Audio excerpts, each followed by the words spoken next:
Welcome Exiles, in today's video I will show you a build with the best clearing speed in the whole game, Lightning Arrow Deadeye. And the main advantage of this build, as I said before, fantastic clearing speed in mapping, and also Lightning Arrow can kill bosses pretty comfortable if you invest some Exiles or Divine Orbs, and also pretty good league starter. I left link in the description how to speedrun all acts only for 4 hours with this build. So, how build works? Very simple, you just run and shoot lightnings and they're killing everyone. Without any chances, they can't even hit you because they're dead already.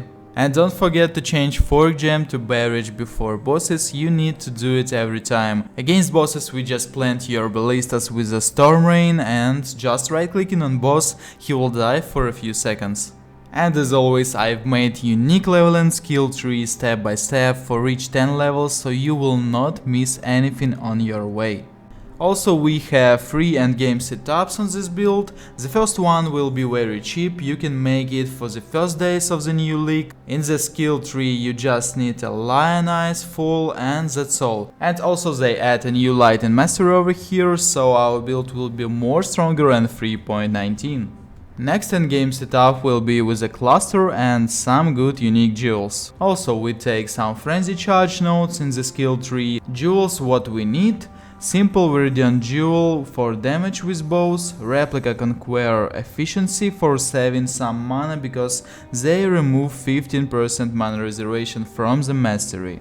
Large cluster jewel will be for damage, and the most expensive jewel in this setup will be the interrogation. In the first week it costs something like 700 chaos orbs, so you need to farm a lot to buy it, but it's so useful. This jewel gives Scourge, Brittle and Sap to our critical strikes, but remove Ignite, Chill and Freeze. It works very good with our Elemental Mastery, which increased effects for non-damaging ailments for 40%, and in the other side, medium cluster jewel with a lot of damage. And the most dangerous setup, but the most expensive, will be with Crystallized Omniscience, and also I put Inspired Learning Jewel, which gives us Headhunter effect. In the skill tree we need to take note for Dexterity and Ballista passives. Ascendancy Skills will be like as always: first lab Gathering Wings, then Ricochet, then 2 additional projectiles, and the last one for Focal Point.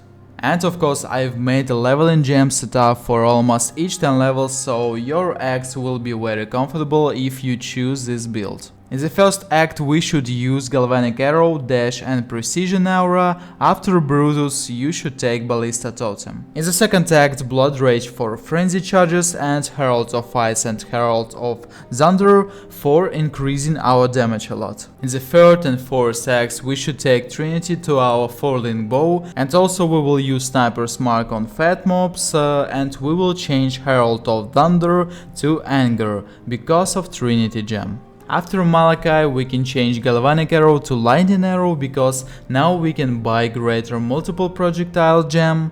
And Ballista Totem will use Lightning Arrow from this moment too.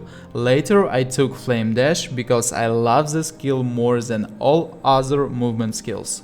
When we finish acts and start mapping, we should take this setup: Lightning Arrow, elemental damage with attacks, Trinity, Inspiration and increase critical strikes. Also we will use fork in maps but change to barrage on bosses.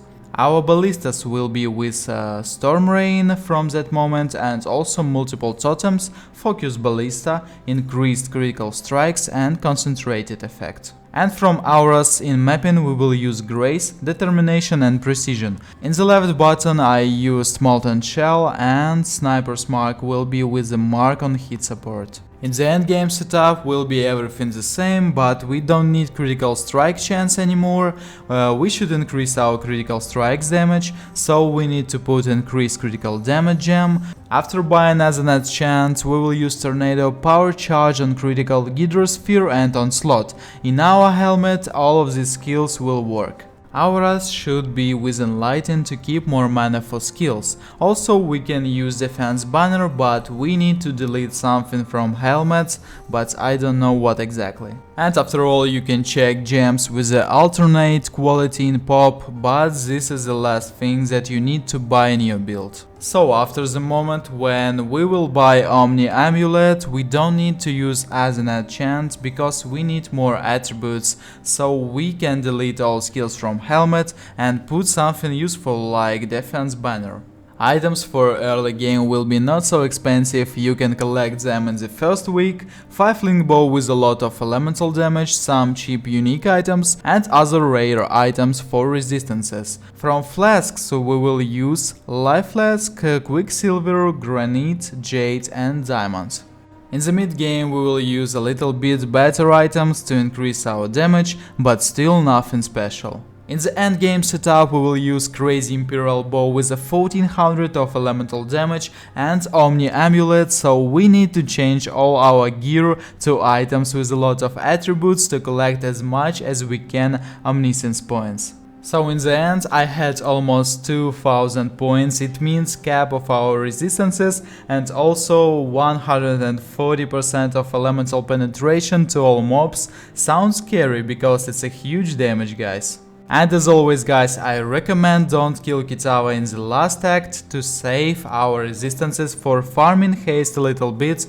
We need to buy our first items for mapping. Okay bro, but what to buy first? I think first of all we need to find 5 or 6 link bow with elemental damage and 4 or 5 link chests for making our lightning arrow and storm rain setups. Then you need to buy as an enchant for early mid game. Then collect other gear one by one, after that you can go to maps. During maps, try to farm on your clusters and all expensive jewels. After that you should update your flasks. When you get rich, you need a 6 link bow with more than 1000 elemental damage, so this will be very strong already, and of course 6 link useful chest. After that you are ready for Omniscience Amulet, but you need to buy gear for Omni before buy Amulet, because it will be useless, you need a lot of attributes. And the last step will be gems with alternate quality, but I recommend to buy Awakened Fork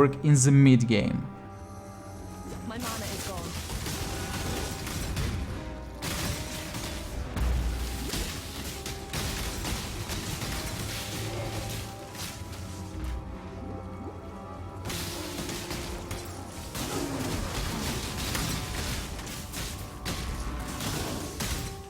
In the summary I can say that this build has the best clearance speed in the game and he's more tanky and better than Tornado Shot in my opinion. Ballistas make us very good boss killer and it's true. The main problem is the price of the endgame build, you need a big amount of currency. We have a medium defense, but Grace Determination and maybe defense banner in the endgame will help us a lot. Pretty comfortable league starter, you can finish your acts for 5 or 6 hours, if you know layouts of course and you finished them before. And the main thing that you can make magic find build later in the endgame to make your profit into another level. That's all, I've got a lot of pleasure to play on this build and I will play on it in 3.19 without a doubt. Write in the comments your questions and I will answer. Thanks for your support guys and activity. And of course subscribe to my channel and I wish you a good start in Lake of Kalandra. Goodbye Exiles.